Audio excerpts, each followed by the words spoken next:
I've enjoyed the talks a lot so far. I've enjoyed them so much that I changed my talk a little.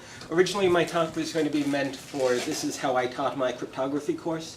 And all the other talks I've seen have been so useful that I tried to adjust mine a little bit to make it more useful to somebody who's maybe never going to teach cryptography.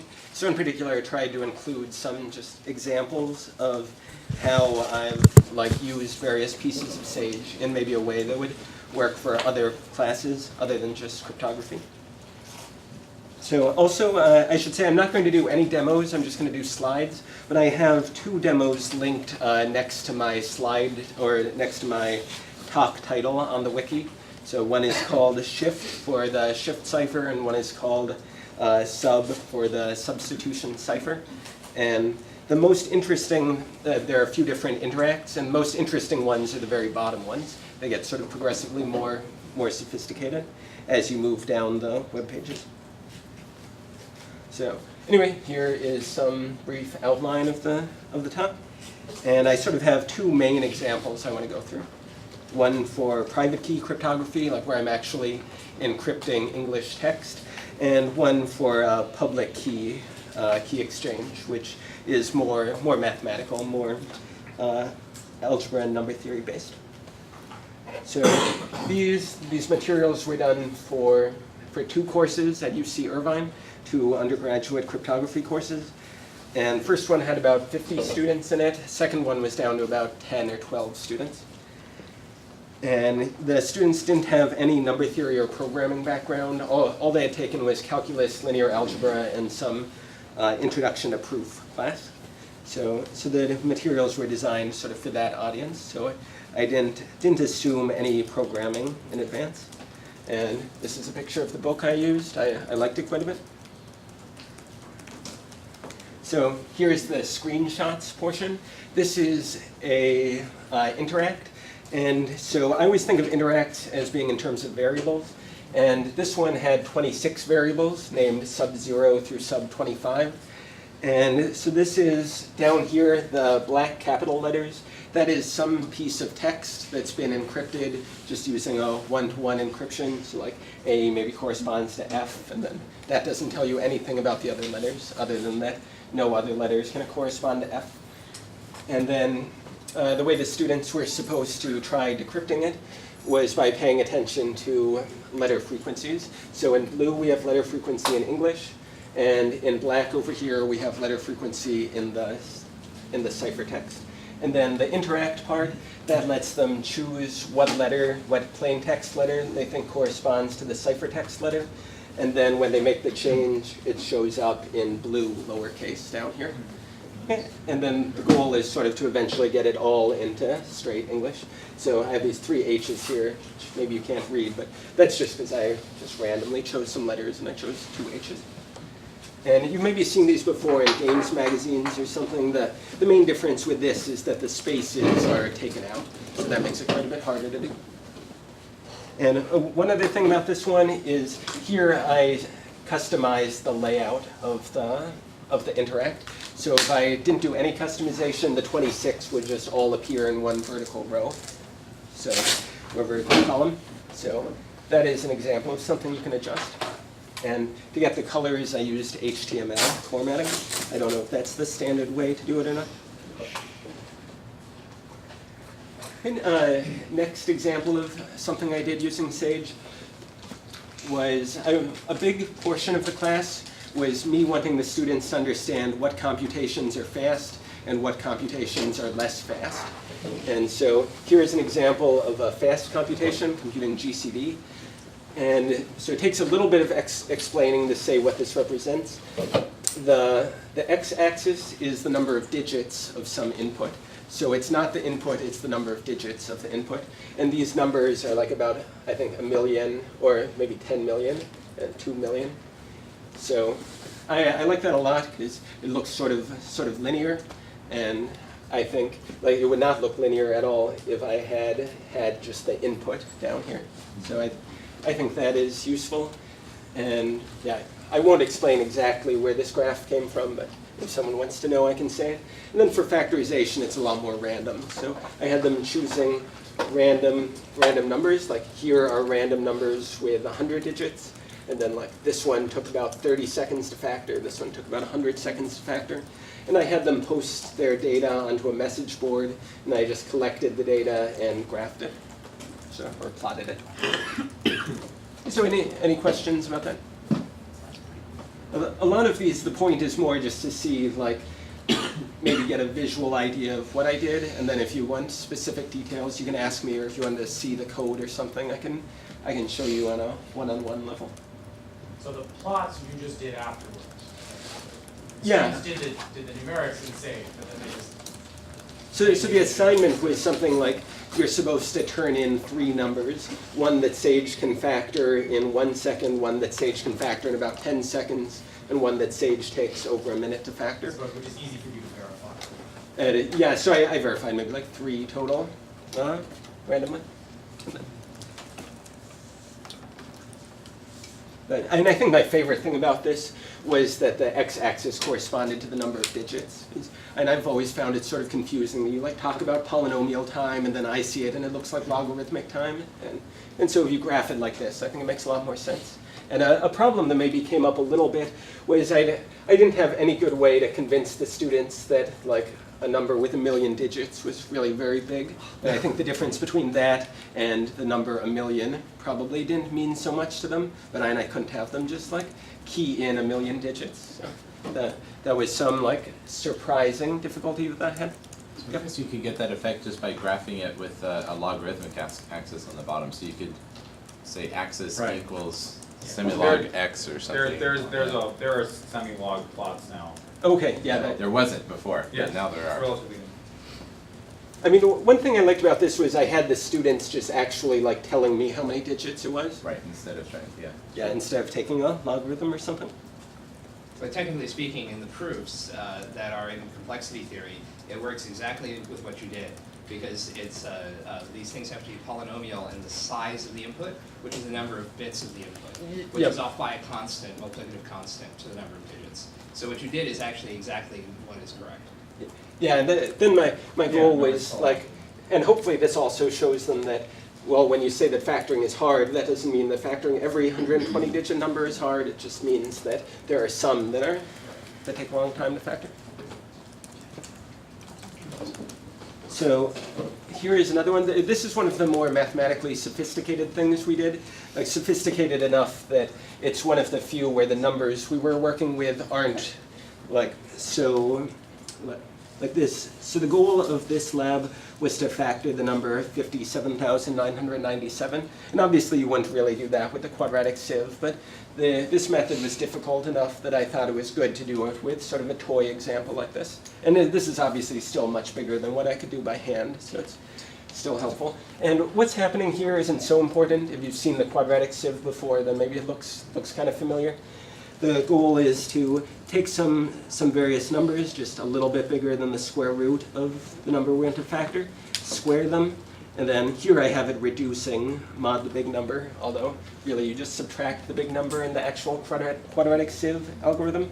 And then the goal is to factor these reductions by sieving. So every time we get a red 1, that's good, because that's a number that's been factored completely.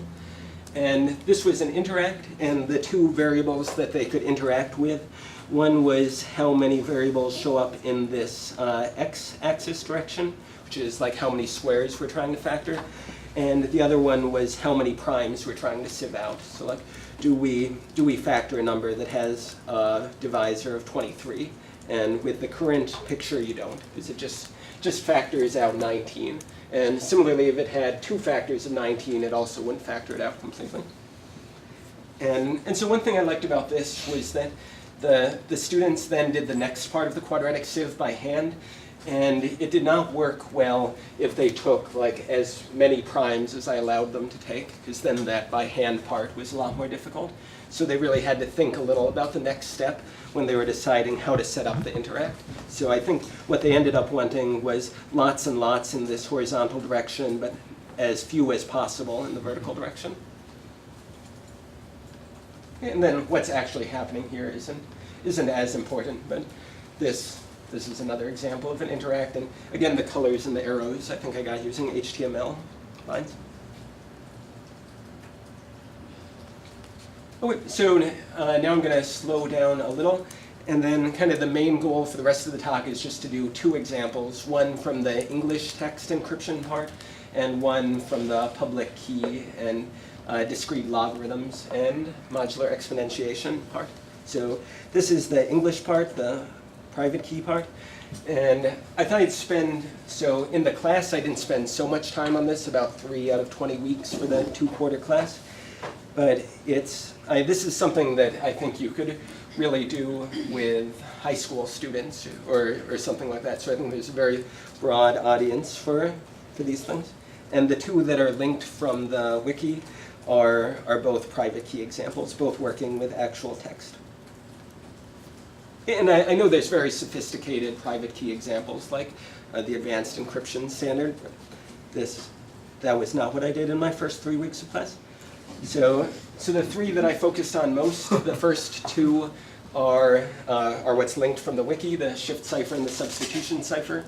And the one that I'm going to talk about today a little is the Vigenère cipher, which I've never completely known how to pronounce it, but I don't want anyone to tell me because it's a good icebreaker with my students to see if anyone wants to tell me how to say it.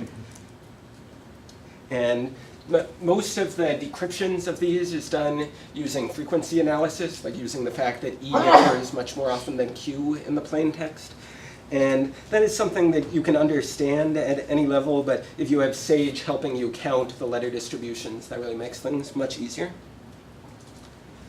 So let me explain how the Vigenère cryptosystem works. It's kind of like a mix of, or it's like a shift cipher. It's like, in this case, 4 shift ciphers. So this one, the key is this string of 4 numbers. And then the way one enciphers using the Vigenère cipher, in this case, is they shift the first letter by 2, the next letter by 13, next letter by 9, next letter by -1, and then it starts repeating. And so an advantage of this over something like the substitution cipher is that it's going to be much easier to remember than remembering what does A correspond to, what does B correspond to, what does C correspond to. Another advantage of it is that the same letter might be encrypted in multiple ways. So like these 2 L's in hello, they get encrypted as U and as K. So that is another advantage of it. So that makes the frequency analysis more difficult to do. Yep. But you don't encrypt the punctuation and spaces, or you do? I don't. I just strip those out. And I mean, it would be very easy to adapt my code to maybe increase the alphabet from 26 characters to 30 characters, and then do something similar for the punctuation. But I did not do that. In general, space occurs. I remember one extra credit assignment I gave was we have letter frequencies for English. And then I asked them, can you find letter frequencies that include spaces? And I don't think anyone did, but my impression is that it would dwarf the other ones. So I think it would appear twice as often as E would. Yeah, but you can put in different characters for spaces. Mm-hmm. Yeah, that is something that we have looked into. Yeah, using a homophonic cipher or something. And so, the main assignment I want to talk about is, say you're given a longer piece of Vigenère ciphertext than this one, and you want to decrypt it. Then there's sort of 2 pieces to it. One, you want to figure out how long is the key, and the other is you want to figure out what are the shift amounts inside the key. So I remember the first time I tried to decide how would you figure out the length of the key, I did not come up with the correct way or the standard way, or even the way that I will talk about, which maybe isn't the standard way, I'm not positive. It's the way I thought of was just try different possible shift amounts and then run the algorithm for each of them. Or sorry, try different possible key lengths and then try the rest of the algorithm for each of them. But it turns out there's a much smarter way to try to find the key length. And again, it's one that would be painful to do by hand, but it's easy with Sage. So there's some variable holding ciphertext that I call text here. And then this function find gap lengths. This is saying find strings of length or substrings of length 6 that occur multiple times in the text.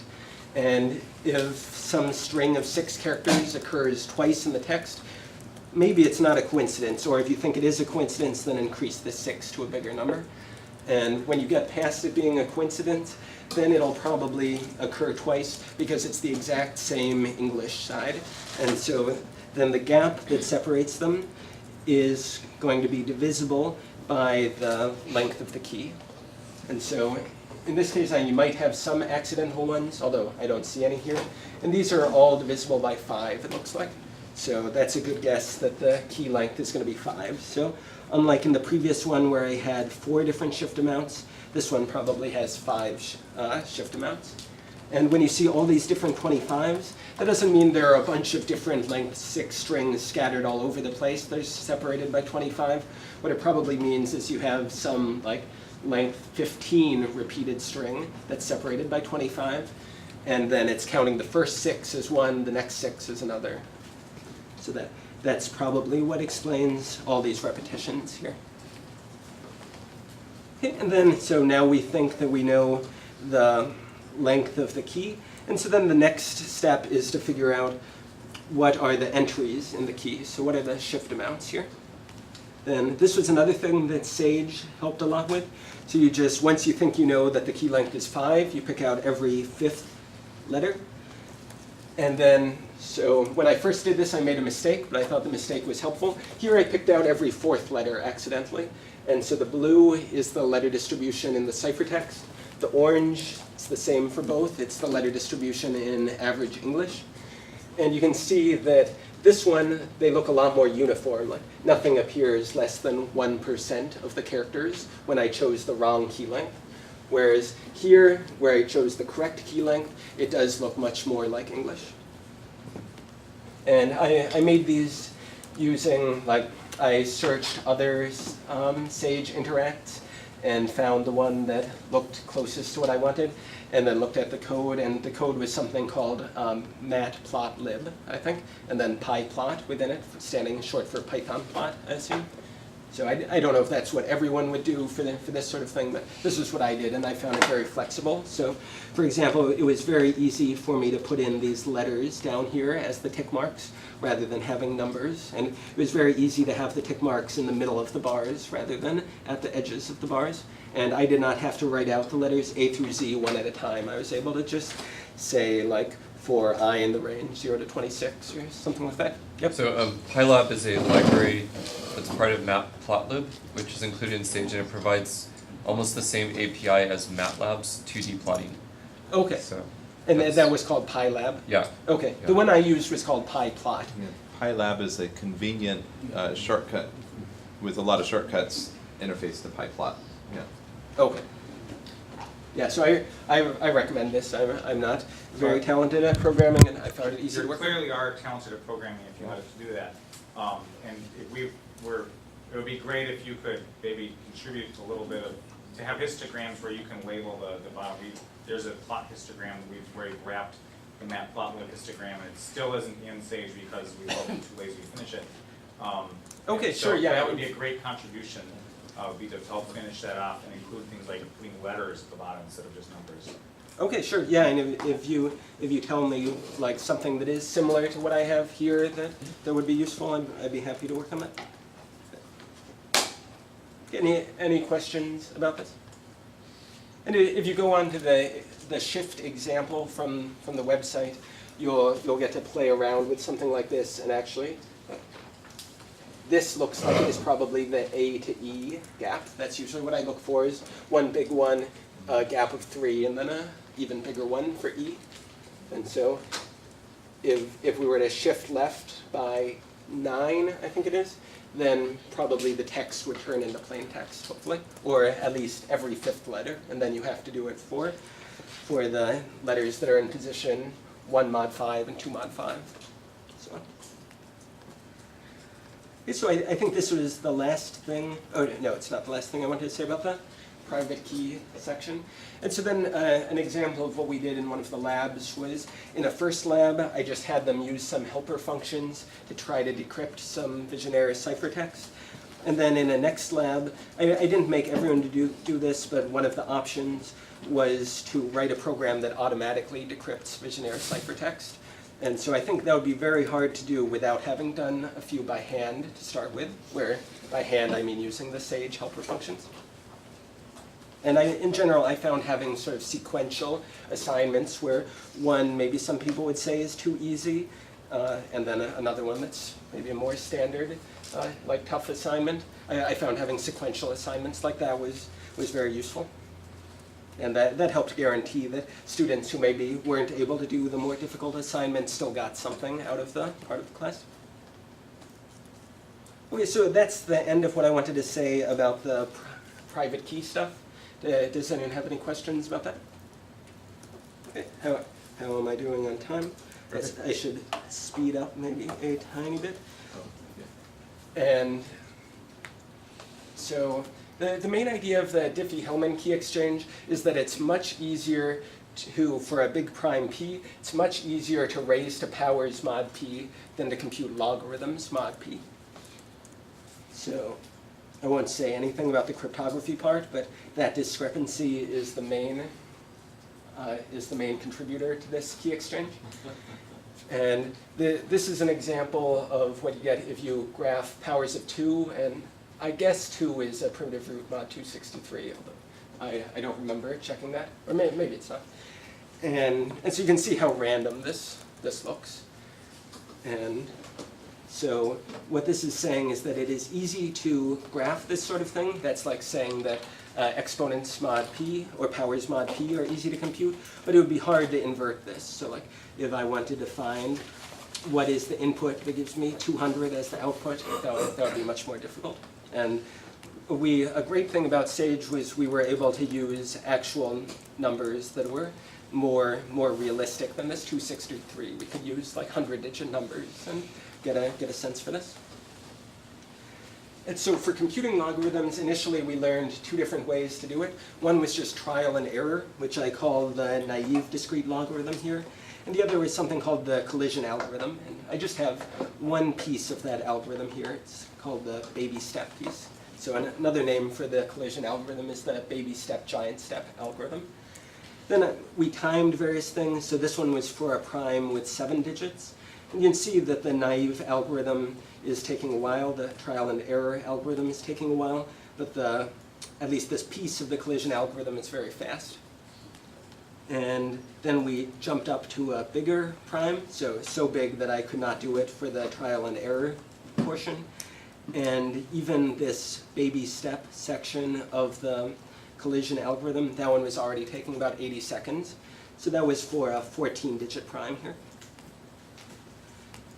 So an example of the labs that we did here was, first one was I just asked them, like, find how many digits it starts to become impractical to perform the collision algorithm. Then in lab 2, I asked them to perform a straightforward Diffie-Hellman key exchange, but using primes that were a little bit bigger than what we found was practical for the collision algorithm. So the idea was that for the collision algorithm we know about, it should be difficult for somebody to break your cipher using this, or to decrypt a message that you sent using this.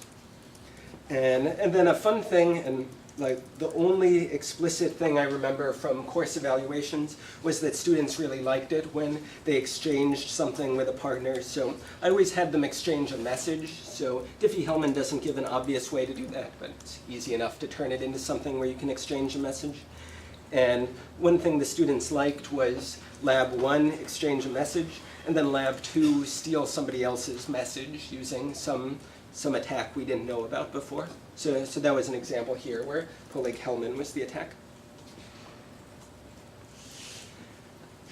And then this part I wrote sort of back when this was meant to be more just about the cryptography class, but maybe there are ways to adapt this to other classes. I tried to think of them and had trouble, but maybe.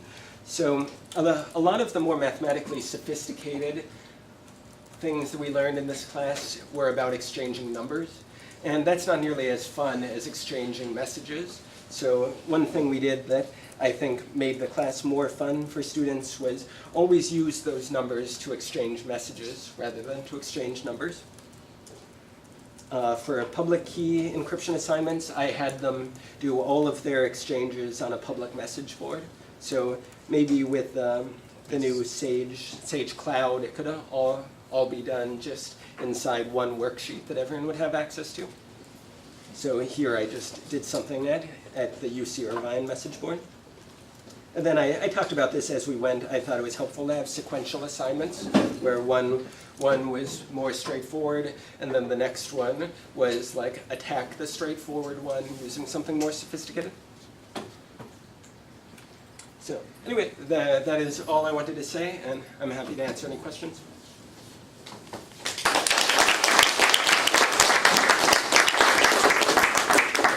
Questions? Yep. Did you get much feedback from the students about how they found Sage as a tool, whether they had difficulties with it or whether they found it? I mean, I tried to walk them through it quite a bit. So as far as like the difficulties of programming or something, they didn't have any trouble, I don't think. And the assignments were always done like in a lab where I was also there. So if there was some like little error, I was there and able to help them. So I guess I was just wondering what kind of comments you got in course. You must have gotten Oh, course. yeah, so I asked them many times to talk about Sage, and everyone who did said they liked it. And I don't think there is any way to differentiate that from the labs, because for them, Sage was just what enabled us to do the labs. But everyone enjoyed that. And I think it's very, very clear that, like, if I'm saying that it's difficult to compute discrete logarithms, it's much more interesting to do that on a computer with some 60-digit number than to do it at the board where I do like 101 or something. Yeah, it's a huge difference. I agree. And like the decryptions, they'd be very painful to do by hand, but being able to just like write some 5-line program using helper functions that decrypts it automatically is very, very helpful, I think. Yeah, so everyone who mentioned Sage, which is probably 15 or so in the course evaluations, mentioned it positively. And another thing that some people said was that when they're teaching calculus, so that now when I say some people, I mean other talks that I've gone to here, when somebody teaches calculus, maybe one class uses Sage and one class doesn't, and then the class that doesn't use Sage feels like they have less work that they have to do. And so that didn't come up in a class like this because there was no other cryptography class. So that was another reason that I think it went pretty smoothly. Yep. Do you do in the Elshman course anything about error correcting codes? I did not, no. At the very end, I had 2 weeks left over, and I had students vote, and error correcting codes was an option I gave them. They chose advanced encryption standard, and they chose digital signatures. But it does seem like something you could do with Sage, and I assume somebody has done that before. Yep. It would be nice to have kind of like an interact that shows how hard the discrete log problem is. You know. Okay, yeah, my version of that was like to draw these graphs, but Oh, yeah. But yeah, I should think about what a good way to do that would be. But yeah, and those graphs or plots were not interactive at all. They collected the data, and then I wrote some little thing using regular expressions to turn that into a plot. Well, with baby step, giant step, I think you could make it interact that you change the number of steps, basically, right? So you have 2k as a slider, right? And then you would have k squared pairs, and then k squared over p would be the probability that you discover what you need to be able to do the discrete log. So we Okay. can make that into an app. Yep, That's yeah, even better. that makes sense. Yeah, my version of discrete log or the collision algorithm was a little different because I always chose a step amount that guaranteed you to solve it, but I've seen the one you described also. I don't remember there being a whole lot of cryptanalysis in Sage right now. There's a whole lot of making codes. So if you, some of the simple stuff you were like Vigenère cipher and some of those things, it'd be great to have that added Yeah. to the Sage library. Oh, okay, sure. So if you were motivated to Even do that. just as toy, because we have a lot of pedagogical stuff in the Sage library that just makes it easy for somebody to kind of zip it in there. Okay, and that's what's called a ticket? I associate tickets with something that's broken, but the... Enhancements is fine. Okay. Let's thank Chris. Thank you. Margaret, you're up. Yep.